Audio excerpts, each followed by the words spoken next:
योजनेचा उल्लेख केला ना, रस्त्याच्या खाली पाईपलाईन आहे आणि जवळपास मी नियोजनचं बोललो नका की प्लॅनिंग कुठंतरी मार खातं.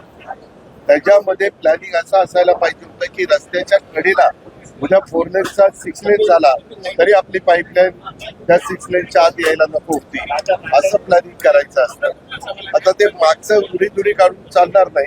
आता मुख्यमंत्री येणार नाही, त्याचा उल्लेख मगाशी पालकमंत्री महोदयांनी केलेला आहे. त्यावेळेस मुख्यमंत्र्यांनी पण सोलापूर असेल, आमचं छत्रपती संभाजीनगर असेल, या सगळ्या महत्वाच्या जिल्ह्याची ठिकाणं असतील किंवा तालुक्याची आपण केंद्र सरकारने पण मोठ्या प्रमाणात निधी दिला, राज्य सरकारने पण तेवढ्याच निधीची जोड त्याला दिलेली, 50% केंद्राचे 50% राज्याचे, अशा प्रकारचं आपण ते कार्यक्रम राबवतो. त्याला महायुती उत्तम कॉर्डिनेशन आहे. मात्र काही नेत्यांचं बोलणं, जसं गोंदवले म्हणाले की तटकऱ्यांची आता उलटी गिनती सुरू झालेली आहे, मी त्यांना निवडून आणलाय. एखाद्या व्यक्तीने म्हटलं म्हणजे ते काही शिवसेनेच्या सगळ्यांचे नसतं.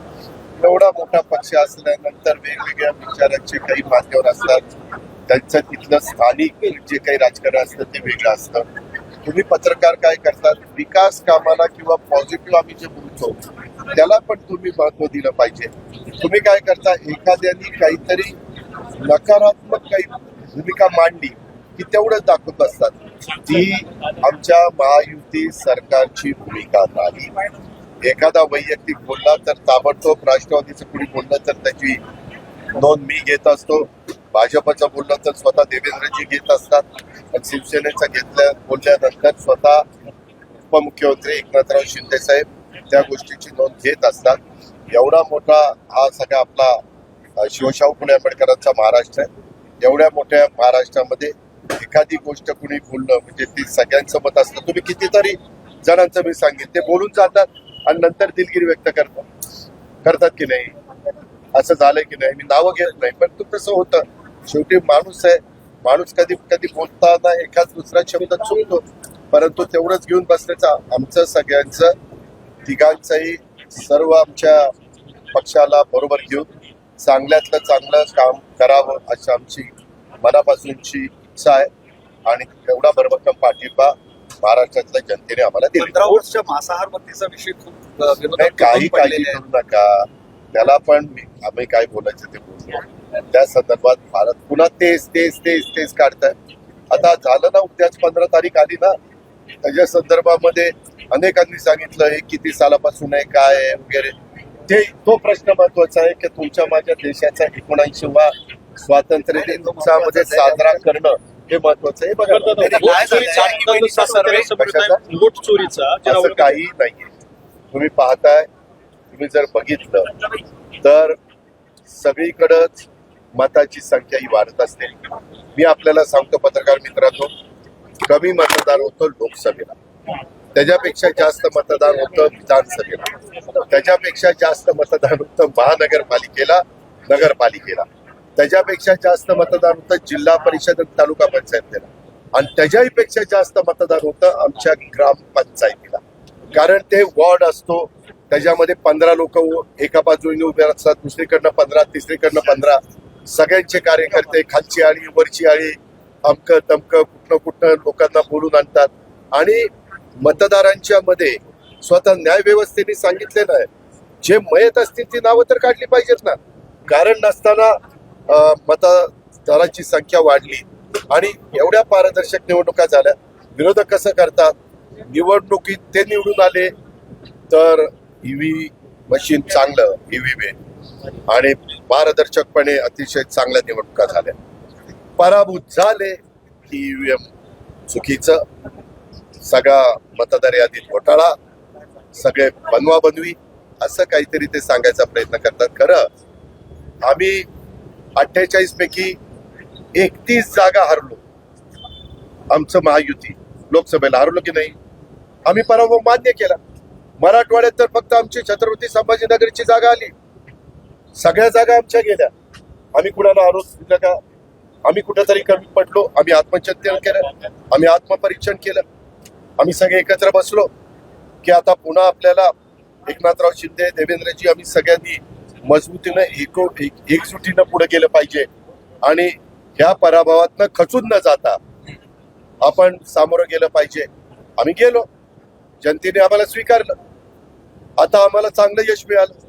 आम्ही यशाने हुरळून गेलेलो नाही, जाणार नाही. आम्ही जमिनीवरच पाय ठेवून चालणार आहे, कारण आम्ही लोकांशी जोडलेलो माणसं आहोत. आणि त्याच्यामुळं या गोष्टी यश अपयश असतं. आता इंदिराजीच्या काळामध्ये आणीबाणी त्यांनी आणली.